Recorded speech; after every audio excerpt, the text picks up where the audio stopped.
Bark but no bite. That's the verdict of former Green Party co-leader and now head of Greenpeace Russel Norman on the government's new zero carbon bill. The proposed legislation has legally binding emission reduction targets, including one for agriculture. But the worst consequence for not meeting them is a court declaration noting the failure. I asked Dr. Norman if this is, as the government has described it, landmark action on climate change. No. I mean, the bill sets some targets, but there's no plans in place to achieve those targets. And, of course, the targets themselves are entirely unenforceable, so no one can make the government achieve those targets.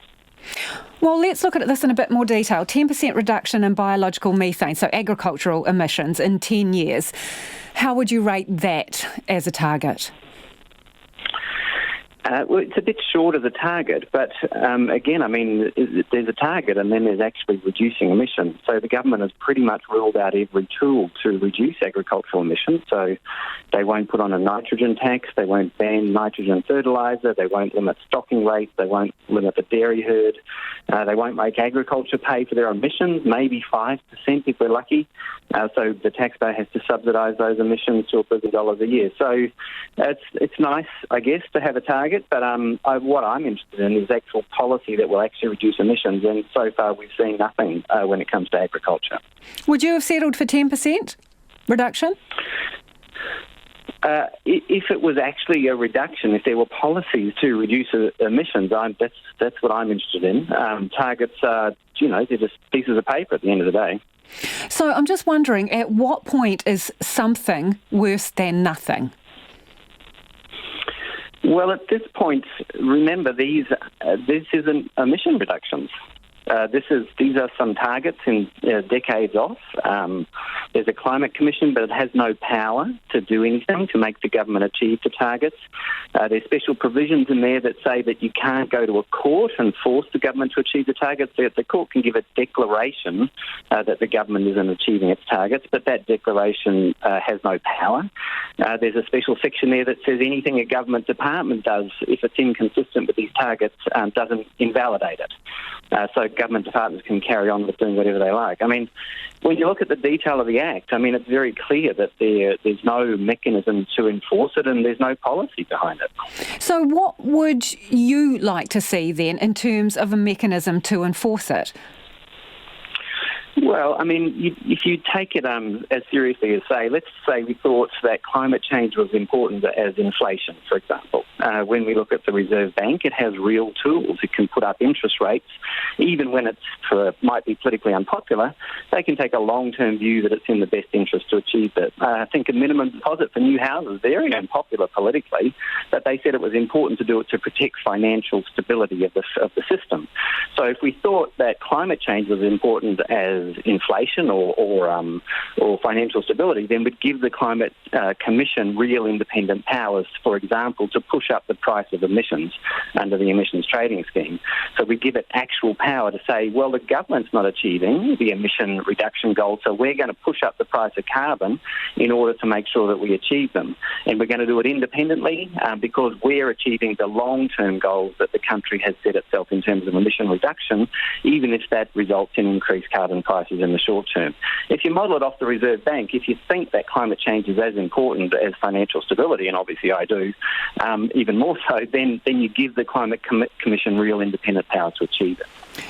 Well, I mean, you've been a politician, you know the reality of MMP politics. This piece of this proposed legislation, isn't it just the reality of MMP politics? You have to negotiate, you have to get everyone to agree.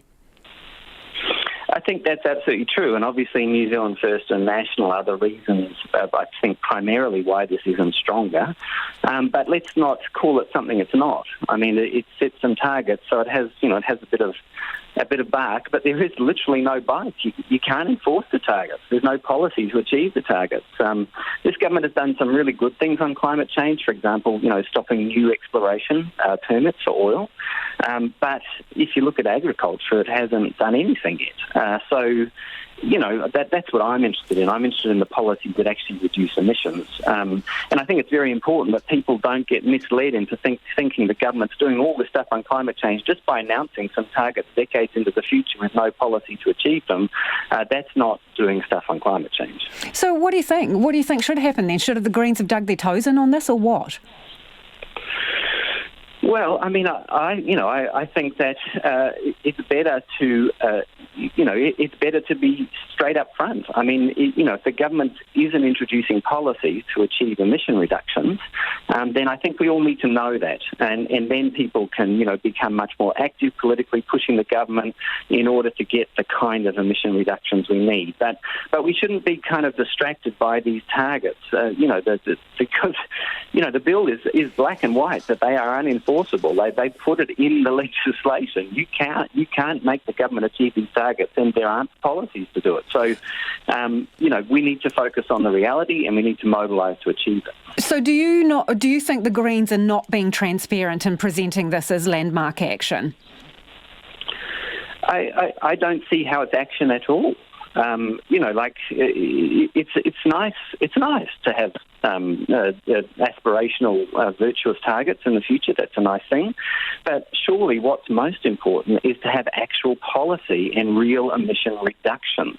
So, are you disappointed with the Greens then? What they've achieved here? Are you disappointed in them? I'm extremely disappointed in this bill because there's no enforcement. There's no independent power to achieve any of it. So, and whose fault is that then? Whose fault is it?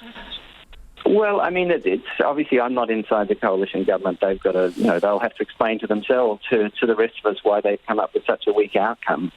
That's really their mission. So what do you think is going to happen now? I know in your press release you mentioned the fact that overseas there's been protest and civil disobedience over a lack of action around climate change. What do you think the response is going to be on the streets here?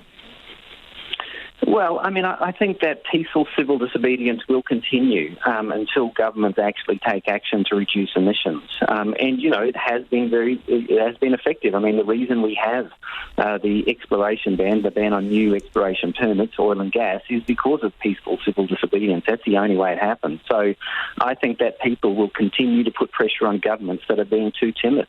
What about you? Are you going to be civilly disobedient over this? Well, I mean, I've already obviously had my days in court over swimming in front of the seismic blasting vessel, but it's not directly about me. It's I think if we're going to be successful in forcing governments, it's actually going to take thousands of people. And that was Greenpeace Executive Director Russel Norman.